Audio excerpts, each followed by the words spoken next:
o nosso tempo para fora do nosso tempo, né? E quando a gente se for para o Senhor, ou formos para outros lugares, ou as crianças vierem a crescer, tantas coisas, né? Esse lugar ele vai estar aqui edificado para que vidas sejam alcançadas e tocadas e libertas pela potente mão poderosa do Senhor, né? Que seja um lugar de referencial da glória de Deus. É assim que a gente tem que entender que esse lugar, essa construção está sendo. E toda vez que a gente pensar em ofertar, em dizimar, em dar o nosso tempo, em organizar um louvor para as crianças, para os adolescentes, preparar uma palavra, vir para o ensaio, né? Que a gente tenha esse pensamento, né? De que nós estamos executando um grande propósito do Senhor, né? Não é um projeto nosso, que nós fazemos parte de um projeto que o Senhor fez e que está contando conosco. E é maravilhoso quando a gente está dentro de um projeto que o Senhor criou. O Senhor criou um projeto e contou com as nossas vidas, e nós, como igreja do Senhor, nós não podemos, porque a igreja do Senhor, ela não resiste ao chamado do Senhor. A igreja do Senhor, ela não consegue resistir a um projeto criado pelo Senhor. Então, que nós estejamos com esse pensamento e com esse propósito, né? E que as nossas mãos estejam abertas para nossa oferta, o nosso dízimo, o nosso tempo, a nossa oração, a nossa dedicação esteja aberto para esse lugar, porque o Senhor está com seus ouvidos abertos para a oração desse lugar. E nós temos que crer assim. Amém?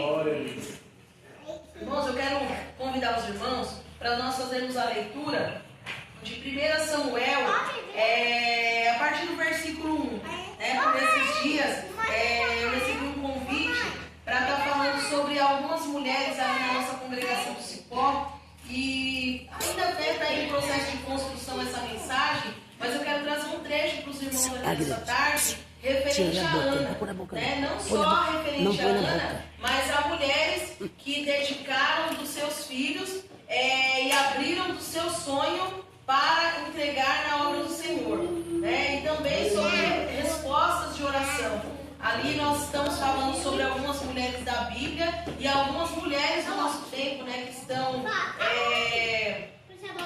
que tiveram, grandes resultados de oração, que tiveram grandes testemunhos, Quando a gente fala de grandes testemunhos, às vezes a gente fala de coisas grandiosas, Mas coisas tão grandiosas o Senhor tem feito no meio dos pequenos, Ali no Jardim Progresso ontem, a gente recebeu uma mensagem ali do pastor e ele falava exatamente sobre isso, Sobre a profetisa Uda, que o nome dela significa o nome de uma pequena, um animal pequeno, Mas que ele consegue fazer alcançar uma grande coisa, uma grande proeza.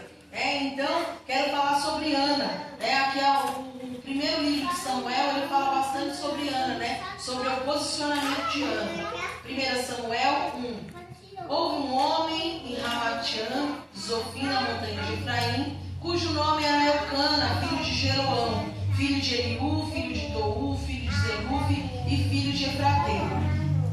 Quando, irmãos, a gente faz uma leitura de alguma pessoa, alguma referência bíblica, sempre vem acompanhado, e é uma coisa que eu faço questão de enfatizar isso, que a gente precisa ter um entendimento do que nós fazemos se reflete muito a quem é o nosso Pai, ou a quem a gente está servindo. Todas as vezes que se fala sobre uma referência bíblica, na sequência vem filho de fulano, que era filho de fulano, da terra de tal lugar. Então, quando a gente pensa que nós somos referencial da glória de Deus, a gente precisa pensar, Jéssica, filha de fulano, que é serva de fulano na terra do Taquaral. Então a gente precisa entender o tamanho da nossa responsabilidade quando se fala sobre o nosso nome, Versículo 2.